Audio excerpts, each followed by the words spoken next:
On September 23, 2021 at 11:49 a.m., a grandmother called 911 dispatch, stating her grandson tested positive for COVID-19, and was screaming about suicide. She reported he left her home and was walking in the direction of the Salida High School. She also alerted that he had a gun, and he said he could show it to her. She said they lived about 2 blocks from the high school, and he is rather tall, so he walks fast. Within 2 minutes of the 911 call, Salida police contacted the dean of students, who initiated a lockout at Salida High. At 11:53 a.m., a school administration official notified 911 dispatch there was a student on the football field with the Salida High School principal, Talmage Trujillo. She also reported that she didn't know what was going on, but said there was an event of a violent nature. Officers were already in the football field area and responded they could not see either party. At 12:04 p.m., the dean of students and a Salida police officer spoke with Principal Talmage Trujillo on the phone. Trujillo refused to provide his location and that of the student, and hung up the phone on the officer.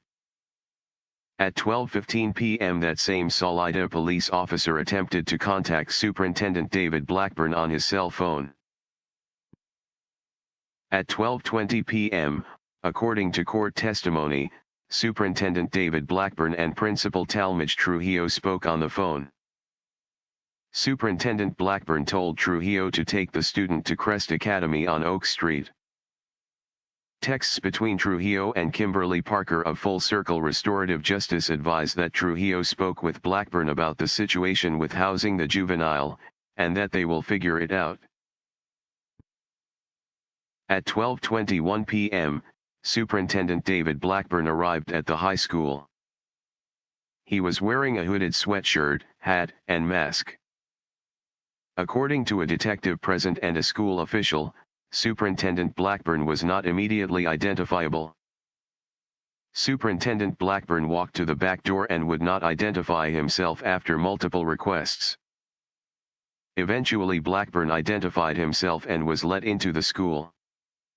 Do you know him outside of that day? I've known Dave. Okay. Did you recognize him when he was coming to the building? Oh, no, and I'll be honest, it was, he either had a hood on or maybe a hat. He had a hat and a mask, but when he came up, it caught everybody's attention. Yeah.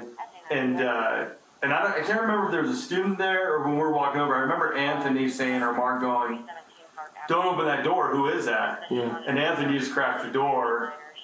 And I don't know if Anthony pushed it all the way open for him. I think Anthony cracked the door, and then he grabbed it, and as he went by, he goes, "I'm the superintendent," and just went straight in. Okay.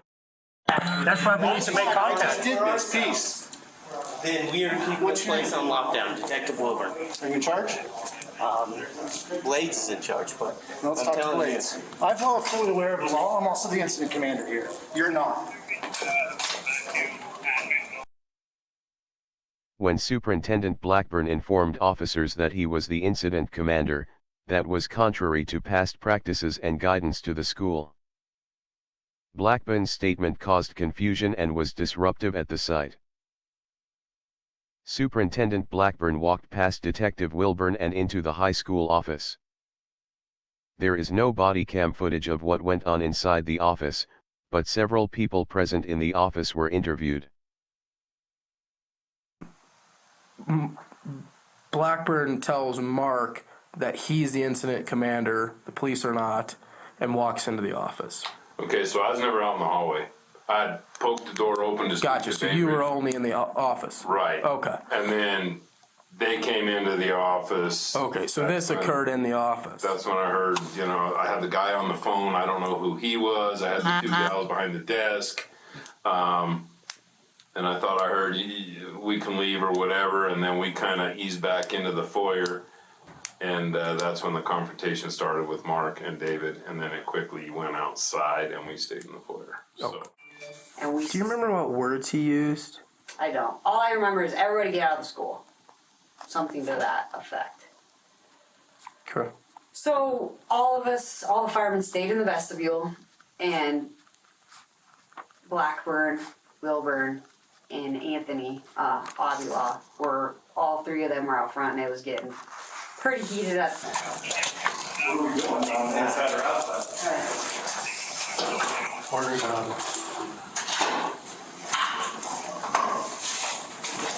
Doctor?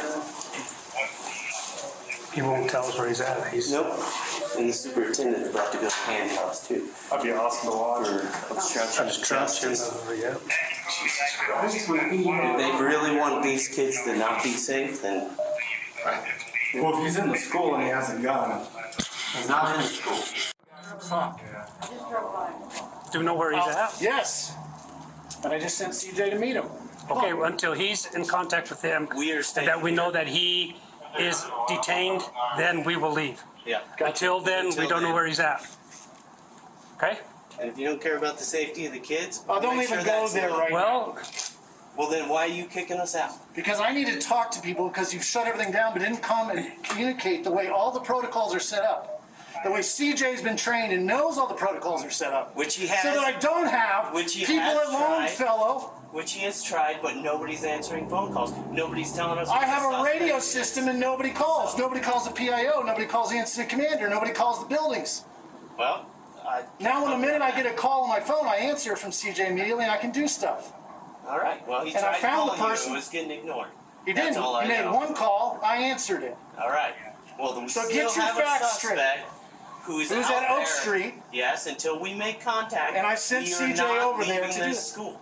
That's fine. So, that's the way it's going to go. But I need you to work with me. We're trying to work with you. We need your principal to work with us so we can I make can deal with that contact. once I know what's going on. Yeah. So now it is out of this building. This building will go on lock out, a secure perimeter.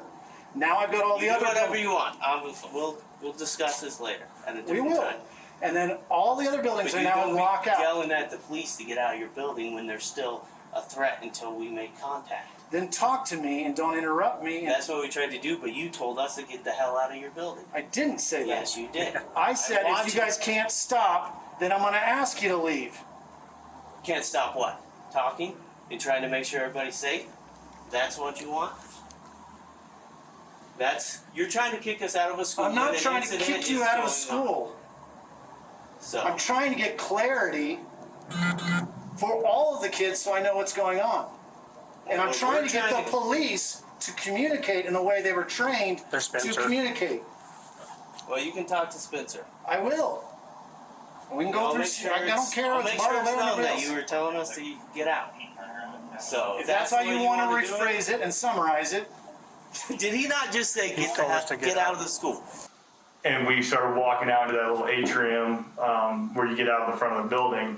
And that's when Blackburn walked out and was like, hey, everybody out, you guys need to get out. And he said it to not just towards you guys, to everybody is how I felt it. Get out of the school. I Open didn't. the door and said get out. You just said that. I will rephrase what I think I said. I said if we don't change, I put a conditional statement in there. But you didn't hear that. This is ridiculous. What I need to know is what's going on. that's what we would like to know. That's what we would like to know, but nobody's helping Nobody's us figure giving that us out. I any am. I got a information. call. I did exactly as the officer asked me to do and is now moving forward. All right.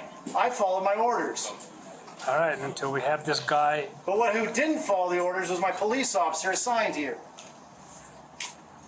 That's who didn't follow the orders and the Just step protocols. inside for now, because I'm all gonna this step right is going to here. do is heat things up. And I'll talk to the Blades and we'll move on with this. But I will make it known that you didn't want us in here when this shit was going on. If that's how you feel it, that's how I know it. Yeah. All right. So I will change my opinion if that helps you.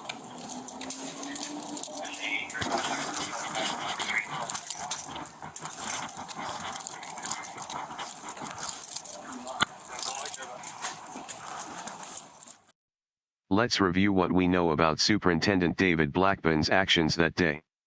He is called by the police. He speaks to Principal Talmage Trujillo on the phone and learns that Talmage has the student. Talmage speaks to David about housing the juvenile. David tells Talmage to take the juvenile to Crest Academy. Then, David enters the high school and declares that he is the incident commander. He tells police and fire to leave, but denies saying that. He complains that the police are not following protocol and no one is communicating with him. However, both the police and the principal have communicated with him, and he does not relate what he knows to the police on the scene. Reportedly, the school board has seen this body cam footage. It's unknown if Blackburn was reprimanded by the board for his actions, but he was not charged with any crime.